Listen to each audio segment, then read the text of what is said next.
Welcome back, everybody, to the Cleveland Guardians franchise here on MLB The Show 23. Today, we will be wrapping up the regular season here in year number 4. The Major League team is playing some great baseball. We're 150. We're trying to grab the #1 seed in the American League. And today, we will also be going over the minor league playoffs for both AA and AAA. And the next episode, we will kick off the actual playoffs for the majors. So currently, we have the best record in baseball. We clinched a playoff spot and the division in the last episode, and if we keep playing good baseball, we're going to get this #1 seed. Obviously, the offense has been killing it all year. Also, funny side note, Josh Bell just signed with the Guardians in real life, and the contract that he signed is scary similar to the one we gave him in this series. In real life, he signed a 2-year deal for $16 million a season with an opt-out after year 1. In this series, we did a 2-year deal for $16 million total with an opt-out after year 1. So the only difference is that we're getting him for half the price. This definitely is not the first time I've kind of indirectly predicted a player joining a team. It happened with Odell and the Browns. It happened with James Harden and the Sixers. It happened with Tyreek Hill and the Dolphins. So maybe I'm a psychic. I don't know. But of course, back to the point, the offense has been dominant all year. We have the best offense in baseball with 3 legitimate MVP candidates. And the pitching has obviously been up and down throughout the year, but I feel like we have gotten more consistency these past couple of months. John Means is really starting to pitch well, which is good. And then the bullpen, as we've seen really since June, has been dominant.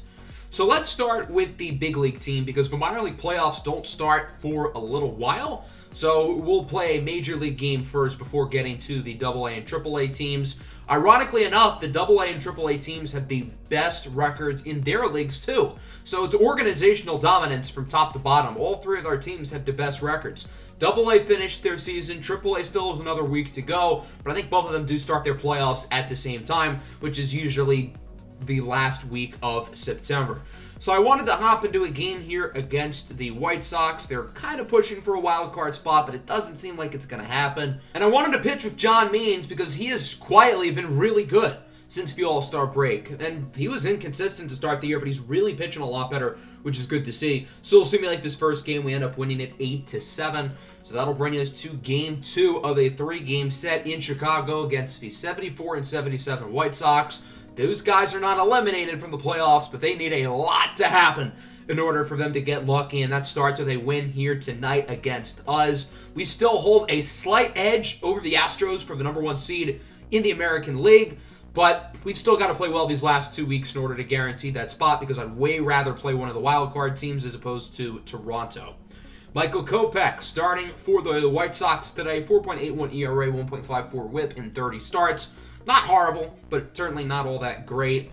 About a strikeout per inning, which feels a little bit low for him. He is a big strikeout guy. Let's go top 2. Alvaro Pena strikes out on the curveball. So far through an inning and a half, neither team is a base runner. Both pitchers looking really good. And of course, that includes John Means, whose ERA is all the way down to 3.43, WHIP at 1.2. He has been so consistent since the All-Star break, and I mean, so consistently good. One away for the first baseman, Tatum Lingenfeller. And that one is gone into left center field. So the first base runner of the day for either team comes all the way here at the bottom of the second with a home run from Lingenfelter, his 17th of the year, and the White Sox lead at 1-0. Means gets back to work. He gets Torres to go down looking on the slider. John Means isn't necessarily a strikeout guy. He doesn't really have swing and miss stuff, but he'll make you look. Top 3, one away for Zane Rowley, who draws a walk. Rowley performed very well last season against the White Sox in the ALCS. So that's Cleveland's first base runner. Here's their second. A walk for Ketel Marte. Full count pitch. Tough one to lay off, but he does. So now there's 2 runners aboard and 2 away here for Jesus Sanchez. I don't know what he was waiting for. That pitch was right down the middle, and he let it go. So a bad decision by Sanchez. Still 1-0 going into the bottom of the third. Christian Vasquez leads it off for Chicago. He singles into right. Pena makes the play. Part of what's so great about Alvaro Pena is he's so versatile. He can play practically every position other than catcher and maybe center field. Tim Anderson hits that one in the gap for extra bases. Anderson, of course, signed with the Colorado Rockies a couple years ago, traded back to the White Sox in the offseason. So there's 2 runners in scoring position and 1 away Big opportunity for the White Sox to really take a dent into this game early as Moncada grounds it to short. Ketel Marte makes the play, but Vasquez does score, and so the White Sox will take a 2-0 lead here in the bottom of the third inning. That'll bring up Raconde Diaboculis. He draws a walk. John Means really started this game off well, but now he's finding himself in a jam as he faces off against Eloy Jimenez. Drop ball by the catcher. Both runners choose to steal, and it backfires. Campusano guns down Tim Anderson at third. Part-time ball player, full-time sniper. Bad decision by the White Sox to send those guys, but they do score another run and lead 2-0. Let's go top four. Michael Kopech still is not allowed a base hit today. Will Jose Ramirez change that? No, but he draws a walk, so pretty good alternative. Jose Ramirez, the favorite for the American League MVP, is aboard at first. That'll now bring up Josh Bell. He will also draw a walk. So that's 4 walks within the past inning or so. Still no base hits. Maybe Kyle Lewis can be the guy to change that. Lewis with a liner in a deep center field. This ball high, deep, and gone. 3-run shot for Kyle Lewis, and the Cleveland Guardians take a 3-2 lead. What a great addition Kyle Lewis has been to this team throughout the entire year. His 36th home run. He's now at 120 RBIs, which I believe is third in the American League. He has been such a big addition to this lineup, and when we traded for him in the offseason, we knew his best baseball was ahead of him, and boy, were we right. That'll bring up the rookie Pena, who hits this one into left field, and that one is gone. Back-to-back home runs from Kyle Lewis and Alvaro Pena, and it's now 4-2. Pena's had such a great rookie season and just under 200 total at-bats. He's hitting like 400 against right-handed pitching, and the power is certainly coming along. That's his 8th home run of the season and his big league career. And let me remind you, that kid's only 19 years old. One away for Zane Rowley. Flies it into left, and it will get by the left fielder. Oh boy, this could be bad for Chicago. Rowley passes second, heads for third, and he is out of there. So the White Sox make a bad base-running blunder in the bottom of the third, and Cleveland does the same thing here in the fourth. 2 away now for Luis Campusano. He lines this one nicely into right field. The unfortunate thing is, had Zane Rowley stayed at second, or hell, even if he was at first hypothetically, he probably would have still been able to score. Nonetheless, it is a double for Luis Campusano, and it's now 4-2. From there, the White Sox make a pitching change as they turn to their new long reliever, Clayton Kershaw, who has started 25 games this year, but he has been transitioned over to long reliever role. Pretty interesting. What's also interesting is the White Sox putting in the lefty against Ketel Marte, and I think they regret that as it gets by the glove of Moncada. Campusano scores with ease, an RBI double for Ketel Marte, and it is now a 5-2 lead in favor of the Guardians. That'll bring up Jesus Sanchez now, 0 for 2 today, 3-1 count, and Sanchez hits this one into the left center gap. That'll go for an extra base hit, and it is now 6-2. The Guardians with a 6th spot here in the 4th inning, started by back-to-back home runs from Kyle Lewis and Alvaro Pena, and the rest of the crew keeping it going. Into the 5th inning, Lewis with another base hit as he singles into right. Another base knock for Kyle Lewis, and with 1 away, the Guardians have another runner on base. That'll bring up Alvaro Pena, who, like Lewis, also homered in the last inning. 2-1. Pena rips it up the middle. That'll go for a single. And man, it is so good to see Alvaro Pena swinging the bat well. I think Pena is going to be the face of this organization. I mean, I'm really excited about all these young guys like Zane Rowley and Ramon Ramiro, but I think Pena has upside that those guys don't. Certainly not talking bad about Rowley and Ramiro because they are special players. Ramiro showing it here with a base hit into right field. Ramon Ramiro has been dominant since the All-Star break. He hit 0 home runs in the first half of the year and has hit 11 since the break. Really good stuff from the young second baseman. And now here's Zane Rowley up to the plate. 1-2. Rowley grounds to Kershaw. The White Sox going to look to turn 2, and they do, but still another productive inning as Ramon Ramiro drives in a run, and the Guardians lead 7-2. John Means is pitching well again, well, until this swing by Gleyber Torres as it goes into right center field. Lewis cannot get over to it fast enough, and it is a solo home run for the White Sox, and so they'll make it a 7-3 ball game. Torres with his 9th home run of the year. He missed most of the season with an injury. Good to see him back healthy and playing well. But Means again getting right back to work. He gets Christian Vasquez to check his swing on the changeup, and we move into the 6th. Luis Campusano had a double and a run in his last at-bat. This time he goes down looking on the slider. Clayton Kershaw hasn't pitched all that well today. It'll be interesting to see how he does as this game goes forward, and I'm really not sure why they've kept him in the game, but I guess it's working out in this inning as Ketel Marte, who drove in a run in his previous bat against Kershaw, goes down looking. That'll bring up Jesus Sanchez now. Kershaw so far has struck out the first 2 batters. Why not make it 3 in a row? A hat trick. Sanchez goes down looking. I think all 3 batters actually went down looking. A trio of backwards Ks from Kershaw. Bottom 6. Means still in the game, but I think that might have been a mistake as Raconde Diaboculis hits that one into the opposite field corner for a solo home run, his 17th of the year, and it is now a 7-4 ball game. So from there, John Means will be taken out of the game. 5 innings, 4 earned runs, not his best day, but I guess he wasn't completely awful. Dylan Tate now in the game as he gets Gleyber Torres to go down on the slider. Good inning for Tate. He did allow a runner, but no earned runs from him. Bottom 7, Tate still in the game. Interesting strategy by Cleveland, and it pays off as he retires the side. Tim Anderson goes down looking on the inside slider. 2 good innings for Tate. We go bottom 8. Canelo Duvall is now in. He's been pretty inconsistent this year, but he still has that nasty stuff. Showing it on that one against Diaboculis, who homered in his last at-bat. And then going into the bottom of the 9th, Emmanuel Clase is in for his 51st save of the year. As you can tell, the offense did pretty much nothing after the 5th inning, as Clase starts with a strikeout against Lingenfeller, then against Andrew Vaughn. Will he be able to strike out the side against the following batter, Gleyber Torres? Hell frickin' yeah, he does. Clase strikes out the side, and the Guardians win this one by the final score of 7-4. A good win here for Cleveland. The offense only had 1 good inning, but that's all they needed, scoring 6 runs in the 4th inning en route to victory. The offense caught fire in that inning with a 3-run homer by Kyle Lewis, a solo home run from Pena, and then a couple more runs driven in by Marte and Sanchez. John Means was solid, but we really got to shout out the bullpen. 4 innings, 1 base runner allowed. Our bullpen is really, really playing some good baseball right now, and it is great to see. As for Chicago, not horrible. 4 runs, 7 hits. The pitching wasn't great, but they're not a bad team by any stretch. So let's now put our focus on the minor league playoffs. We're going to simulate through the rest of the AAA season. The AAA team finishes 96-54, the #1 seed, and the AA team is 91-47, also the #1 seed. As for the big league team, we have now won a lot of games in a row, I think 13. We have not lost since September 9th. That's my birthday, by the way. We've only lost 2 games in the month of September. That is crazy. For as good as this team has been, we are getting hot at the right time, just like last year, which is obviously great.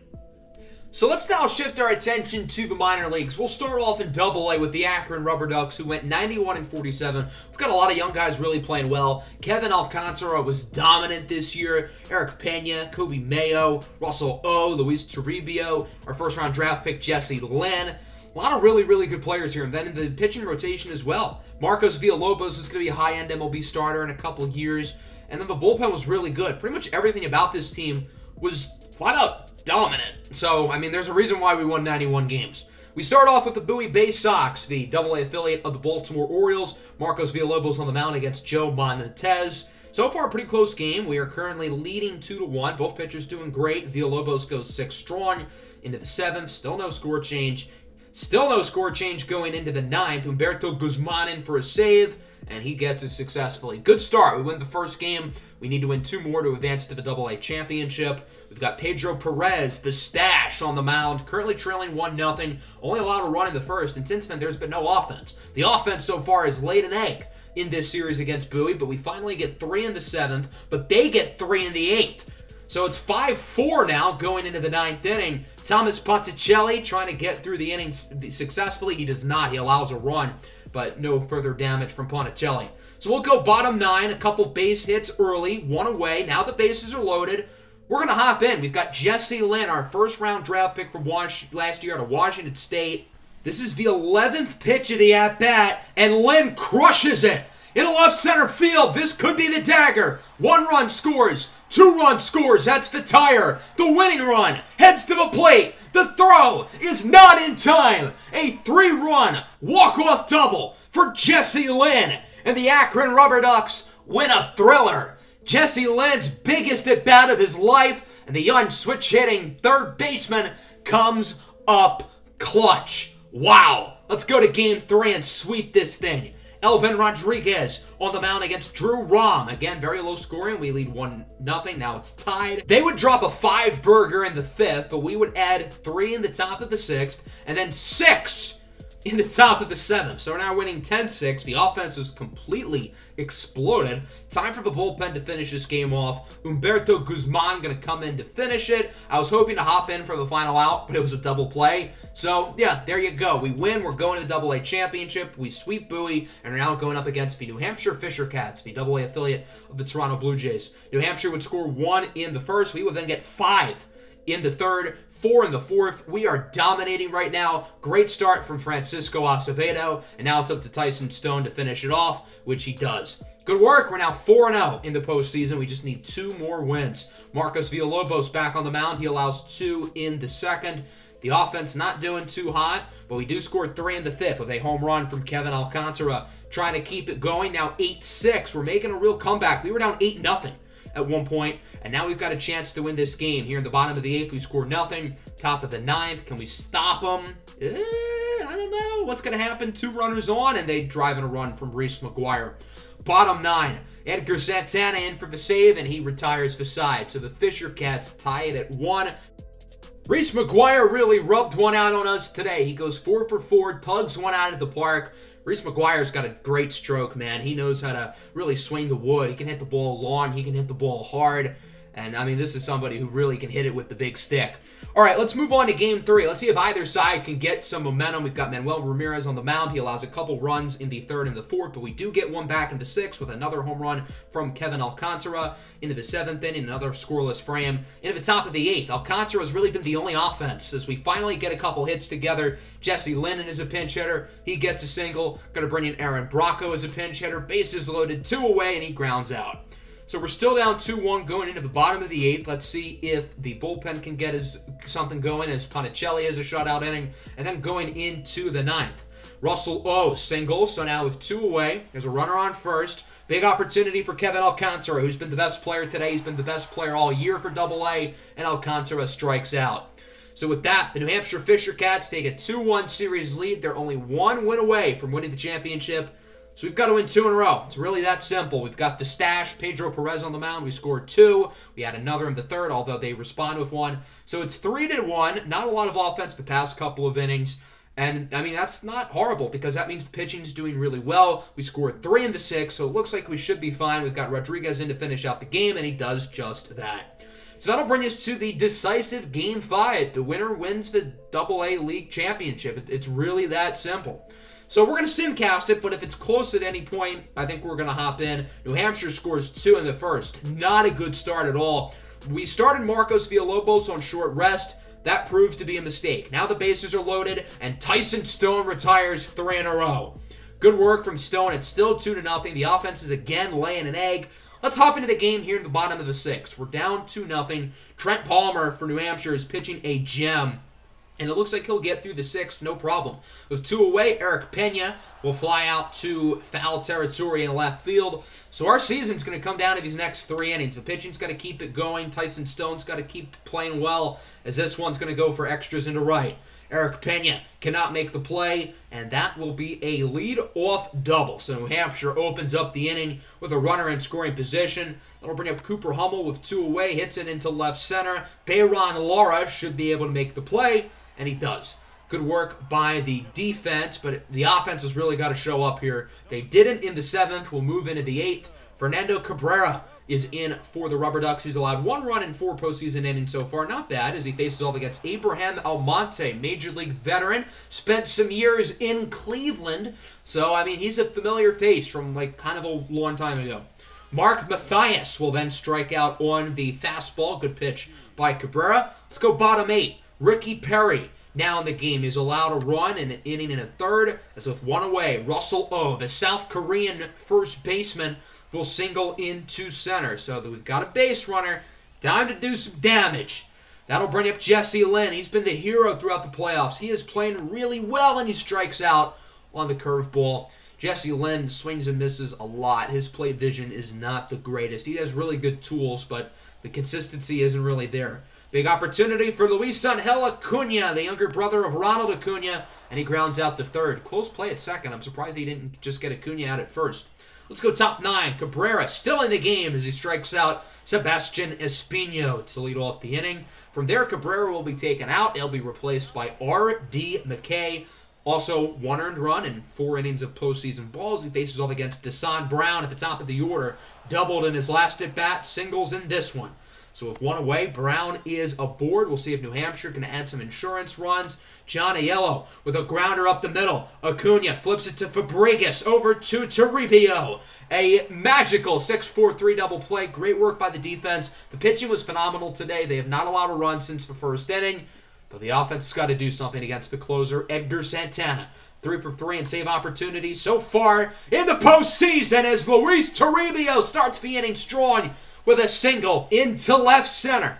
The tying run is now at the plate with nobody away. The only problem is that it's the bottom of the order. Eric Pena is a really good player, but he has kind of struggled so far in the postseason, but he draws a walk. Good at bat from the youngster Pena. 2 runners on, nobody out.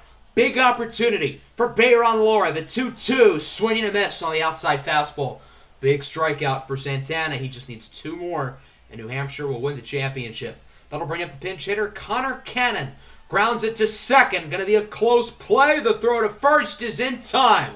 Both runners advance, however, so there's 2 runners in scoring position. I've got to assume a base hit drives in 2 and ties it up. It's the young second baseman, Marcos Fabregas. Pops it into right field, and this one will be caught. The New Hampshire Fisher Cats have won the AA championship over our Akron Rubber Ducks here in 5 games by the score of 2-0. They scored 2 in the top of the first and did not need any more after that. So Akron pushes it all the way to the final game of the season, and in a do-or-die scenario, the offense completely died. Really not much going. The only 2 runs were driven in, ironically, by the, again, former Cleveland ball player, Abraham Almonte. The pitching was good, the bullpen was phenomenal, but the offense, they fell asleep. So, unfortunately, despite finishing with the best record, our team will not win the AA championship. Let's move over to AAA as we have a series coming up against the Memphis Redbirds. AAA's got some really good players. Jay Allen's been unbelievable ever since he got sent down. I could have called him back up, but I feel like he's doing too well. I almost want to keep him here. Mason Wynn, Luis Rengifo, Dustin Harris, Robert Hassell, amongst others, leading the lineup. And then the pitching rotation is great. You got a bunch of major league caliber players. Williams, Espino, and Rodriguez have played in the majors, and the other 2 guys certainly will very soon. So let's hop into game 1. Ricky Watkins going up against Jackson Goddard. We would already score 1 in the top of the first with a solo home run by Jay Allen. So already we're off to a good start.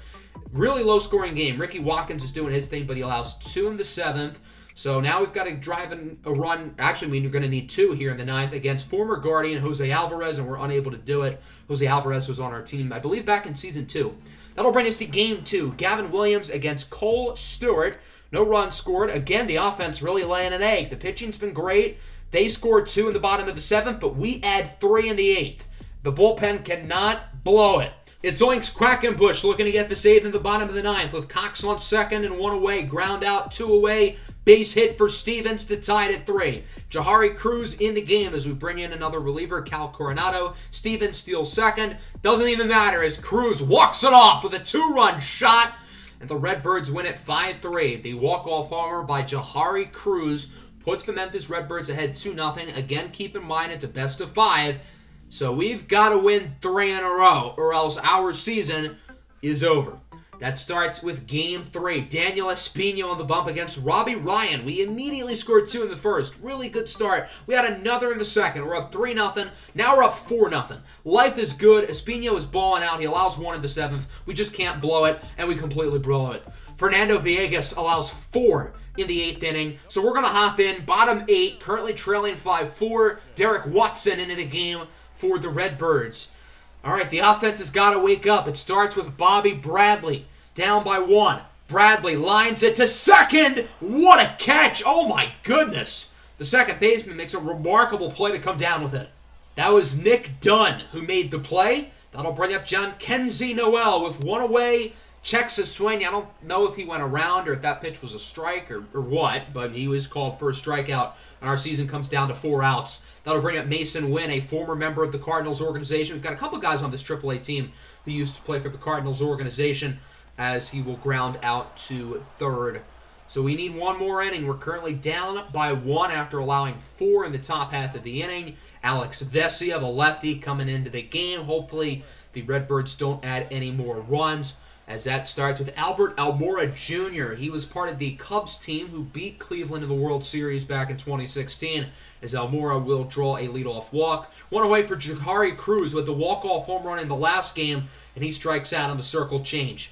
Good pitch by Vesia. Now Eric Hosmer is up. Hosmer made $14 million this year to play AAA baseball. Got to give Hosmer credit, though. He has 2,000 big league hits. As he flies out to center, Jay Allen makes the play.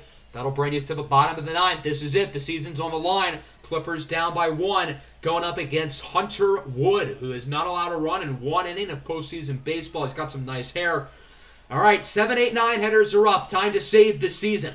It starts with the catcher, Brandon Valenzuela. Pops it into left. Should be caught pretty easily, and it will for the first out of the inning. The bottom of the order's got to clutch up now. That'll bring up the number 8 hitter, Luis Rengifo. 1 for 3 today. Rengifo pops it into left. That'll be out number 2, and the season comes down to 1 more at bat. The number 9 hitter, he's got to at least get on base, or else it's over. Giovanni Carnevale in as a pinch hitter. The 3-2 for Carnevale is lined into right, and it'll be caught. The Memphis Redbirds have swept Columbus. They are advancing to the next round of the AAA playoffs, and Columbus is done. The Clippers have performed very well in the playoffs in recent years, but unlike the past few seasons, this AAA team doesn't really have the blue-chip talents that it has in the past. Guys like Zane Rowley, Ramon Ramiro, and Alvaro Pena, because those guys are all now in the big leagues. So, unfortunately, we have disappointing endings for both minor league playoff teams, but in completely different ways. The AA Akron Rubber Ducks were 1 win away from winning the championship, whereas the Columbus Clippers didn't even win a single playoff game to begin with. So, completely different ways of losing, but both teams had their offense completely shut down in the moments where they needed them the most, and ultimately that's what's going to cost the AA team and the AAA team from winning championships. Hopefully the big league team does not have a similar fate. Let's talk about the big league team. We've got 4 games to go. We're 108-50. We're going to simulate through these last 4 games. We've now officially clinched the 1 seed over Houston, so they really don't matter. I'm giving more of the young guys some playing time, guys like Elliot Ramos and Tommy Madlock, everyday opportunities, as we would end up going 4-3 to finish the year 111-51, tying our team record for the most wins in a season back from like the 1950s, although they played less games then, so we technically had a worse record. Let's take a look at the final stats for the season. Obviously, the offense was great. Ketel Marte had the highest WAR in baseball, right around 10.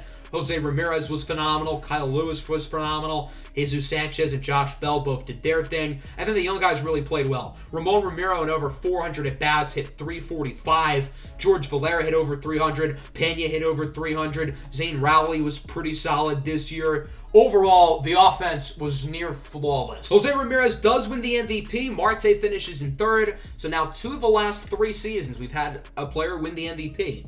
Ketel Marte, Kyle Lewis also getting some love. Lewis wins the Silver Slugger for DH. Ramirez wins it for 3rd base. And Ketel Marte wins 1 in the outfield. The pitching was a little more inconsistent, but Hunter Green really broke out this year. Shane Bieber still pitched good. Not Shane Bieber-esque, but good. John Means really improved throughout the year, and then the bullpen. They had their ups and downs, but the back end, particularly Emmanuel Clase, was phenomenal. Hunter Green ends up finishing 2nd in the Cy Young behind Garrett Cole. Emmanuel Clase wins the Reliever of the Year award, his 2nd. And then Jesus Sanchez also finished 3rd for Gold Glove in left field. So we're going to play the winner of the wild card game between the Yankees and the Tigers. We're going to simcast through the game. I had to user a team, so I figured since I am a Tigers fan, I'll user the Tigers, so I'll be making their moves. So far, so good for Detroit. They lead 4-1, now 6-1. Casey Mize really pitching well. My guy Shohei Ohtani, not too much good going on for him. He pitched pretty horribly. The Yankees do get 3 in the bottom of the 8th, but it doesn't look like it'll be too much of a problem, as Tyler Wells should be able to close out the game. And he does. So the Tigers win the wild card game 7-4, and they will be our opponent in the ALDS. Would have been fun to play against the Yankees after we beat them in the ALDS last year, completely shocking the baseball world. But instead, it'll be the Tigers, who were the second wild card this year. They finished nearly 30 games behind us. But as we've learned from last year, any team can win any series. Remember last year, we were the number 2 wild card in the American League, and then we beat the best team in baseball in the ALDS, being the Yankees, and ultimately went on a Cinderella run and won the World Series. So we know anybody can beat anybody, and although our team is red hot, we've lost, I think, 3 games in the month of September. That's remarkable, but we cannot let it get into our heads. We have a mission to complete. We got to win our 2nd straight World Series, and the playoff push starts in the next episode of the first 2 games of the ALDS against the Detroit Tigers. That'll wrap up the episode. Hope you guys enjoyed. Make sure to leave a like and subscribe to the channel if you are new. Peace out.